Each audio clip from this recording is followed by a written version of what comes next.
بص الحركة دي. بص اللقطة دي. حتى بص الحركة دي. بص اللقطة دي. زي ما اتفقت ما بضيعش وقت الجد جد، الكلمة مني عهد. السلام عليكم حبايبي. النهاردة معانا وصفة كشري الحلة الواحدة. وصفة سهلة وجميلة وموفرة في المواعين واقتصادية كمان في المصاريف. تعالوا نشوف. بكميات صغيرة قوي هنعمل كمية كبيرة.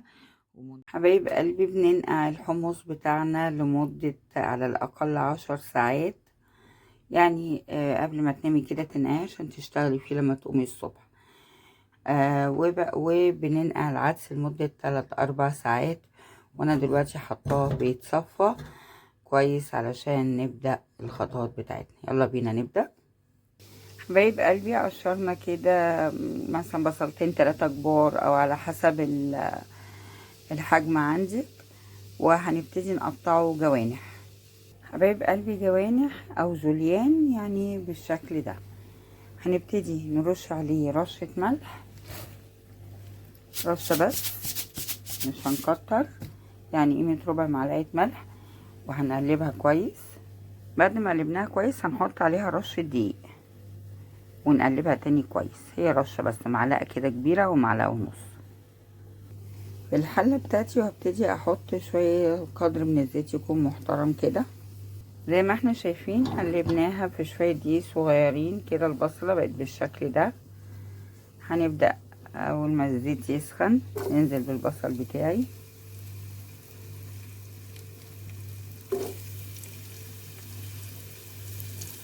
عايزه اقول لكم ان ربع معلقه الملح اللي حطيناها دي علشان تخلي لونه كله زي بعض.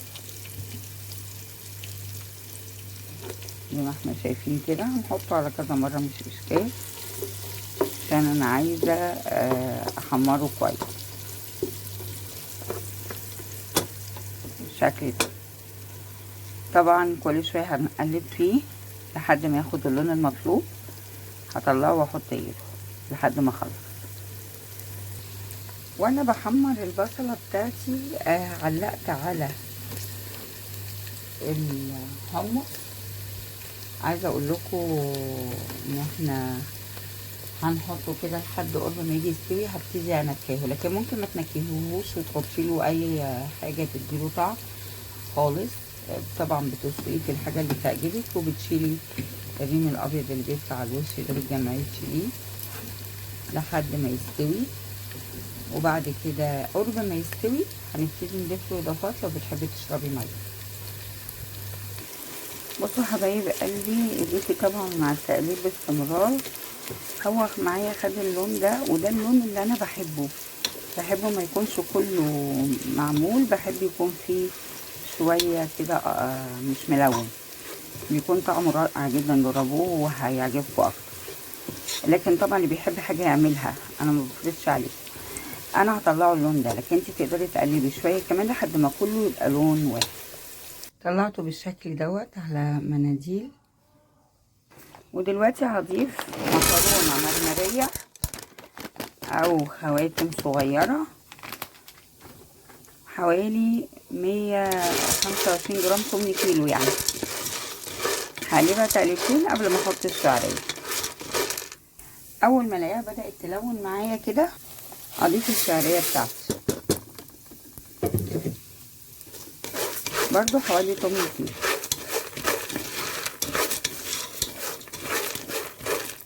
خلاص خدوا اللون اللي انا عايزاه. هبتدي ان انا اضيف العدس بتاعي المغسول والمتصفي واقلب اكتر في الطاسه. طبعا كل دوت على بقيه زيت البصل، انا ما حطيتش زيت غيري.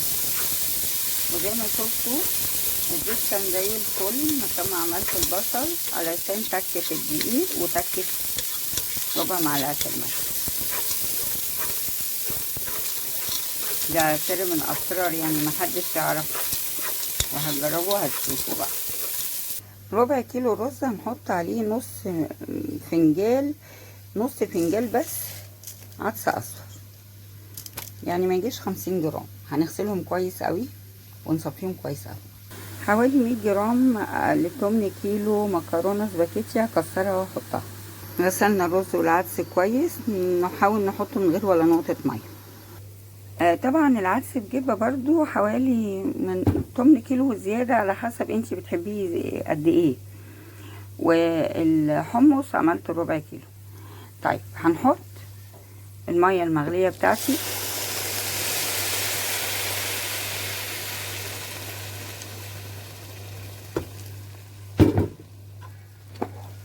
ابتدي احرك الكلام ده. يلا بينا نشوف هنحط توابل ايه. معلقه ملح اللي هي يعني تعتبر معلقه صغيره هرميه او معلقه اكل اللي بناكل بيها، مش مليانه قوي.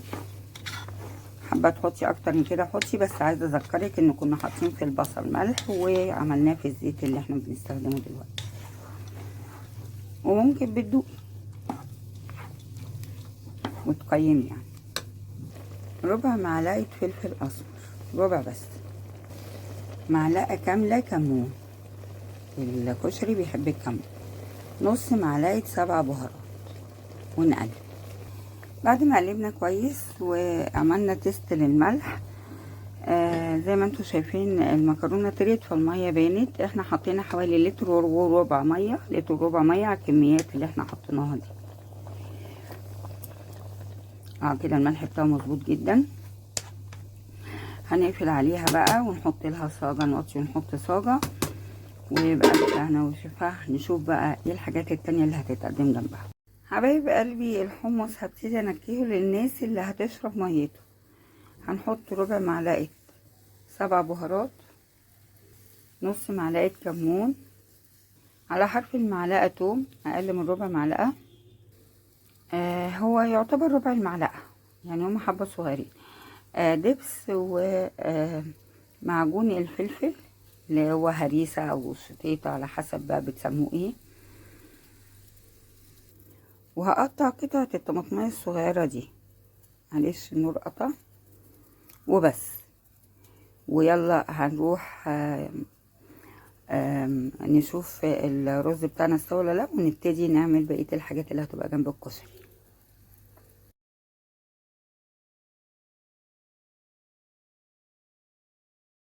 حبايب قلبي، فتحنا نشوف كده. بسم الله ما شاء الله لا قوه الا بالله، طالع تحفه وسواه مظبوط وما خدش اكتر من 17 دقيقه.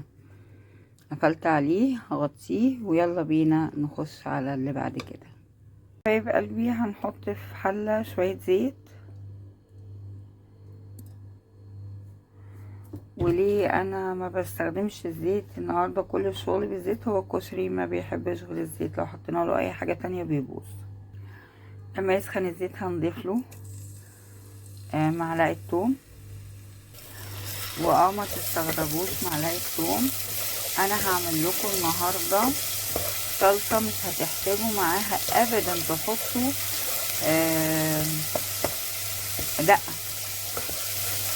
هي الصلصه بتحطي منها الكفتين على طبق الكشري، حاجه حكايه وروايه. ما بترجعيش تعملي حاجه تانية بره يعني. ولادي لا بيحطوا شطه ولا بيحطوا ده ولا بيحطوا حاجه، بس انا النهارده هعمل لكم شويه شطه بره، اوريكم برضو طريقه الشطه. خلاص هنقلب كده لحد ما تصفر. اول يا جماعه ما اصفرت كده هروح ضايفه لها ربع كوبايه خل، من ربع لنص كوبايه خل. تغلي غلوه كده زي ما احنا شايفين. هروح ضايفه لها كيلو طماطم محطوط لها معلقه سكر صغيره او نص معلقه سكر صغيره ومضروبه. هنضيف معلقه دبس ومعجون فلفل او هريسه اللي بنعملها مع بعض كل سنه ليها. وتقدري تحطي نص معلقه شطه لو مش حابه ان انتي تعملي شطه خارجيه، وتبقى الصلصه كامله متكامله من كل دقتك وشطتك وكل حاجه فيها لو حابه يعني. بس هنقلب ونسيبها بقى تستوي مع بعضها ونروح نشوف اخر حاجه. طالما الصلصه طلعت الزيت بتاعها كده فوق على الوش، تبقى خلاص اتسبكت معايا وبقت مظبوطه وتمام التمام. يلا بينا بقى نحط التوابل بتاعتها. طبعا كمون معلقة، والملح طبعا حداية زي ما انت عايزة. انا عن نفسي هحط معلقة، وشوية كزبرة بسيط وشوية فلفل اسمر بسيط، بس كده. وهنقلب.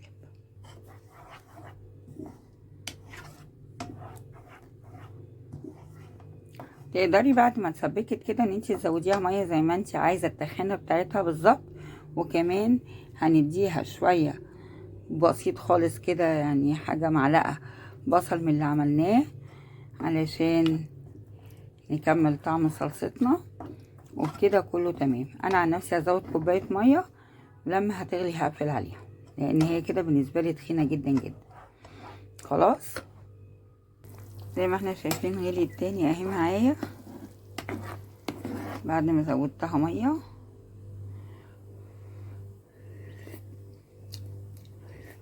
كده كل حاجه بقت تمام، ملحها بقى مظبوط. هجيب الكاس اللطيف ده هحط فيه شويه صلصه عشان اعمل الشطه بتاعه الكشري بتاعي. نحط فيه كده معلقه او معلقه ونص صلصه بالشكل ده. والصلصه طبعا بتاعتي خلاص غليت، هقفل عليها. هحط على شويه الصلصه معلقه كده زي ما انتوا شايفين حراميه شطه، وهقلبها كويس. خدوا بالكم لان ساعات الشطه بتبقى مولعه نار، يعني ساعات في شطه مبتبقاش حاميه قوي.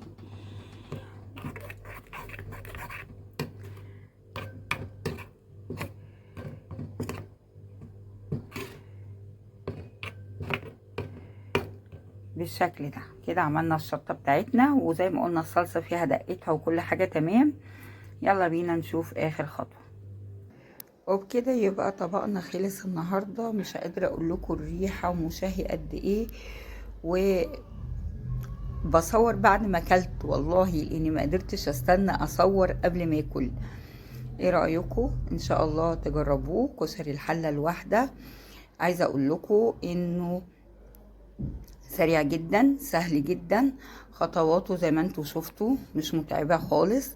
ده غير ان الصلصه بتاعتي كمان 2 في 1، وعملت لكم الشطه خارجيه رغم ان كان ممكن تبقى الصلصه 3 في 1 عادي جدا. وده طبعا مشروب اللي قدمناه جنب الكشري.